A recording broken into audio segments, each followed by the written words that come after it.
Hello hello sir. யாருதா? Sir உங்க பையன் ஸ்கூல்ல இருந்து பேசுறோம் சார். சொல்லுதா. உங்க செல்லுக்கு ஒரு ஓடிபி வரும், அதை மட்டும் சொல்ல முடியும்? ஓடிபியா?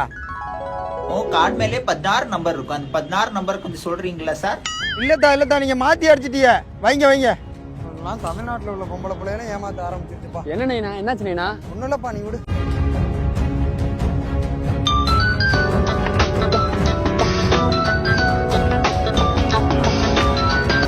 ஹலோ சார் ஒரு நிமிஷம், நான் சொல்றது ஏதா உனக்கு ஒரு தடவை சொன்னா புரியாதா? எதுக்கு தான் மறக்கா போன் அடிச்சுக்கிட்டு இருக்க எங்களுக்கு? ஓடிபி. ஏன் நம்பர் வரல, ஒன்னும் வரலத்தா, அதெல்லாம் சொல்ல முடியாது. நாங்க பாட்டு நம்பரை சொல்லுவோம், நீங்க பேங்க்ல உள்ள பணத்தை ஃபுல்லா எடுத்துட்டு போறதுக்கா? அவங்க காசு அவங்க வச்சுக்கோங்கத்தா, கஷ்டப்பட்டு உழைக்கிறத. என்னை பத்தி யாருன்னு தெரியுமா?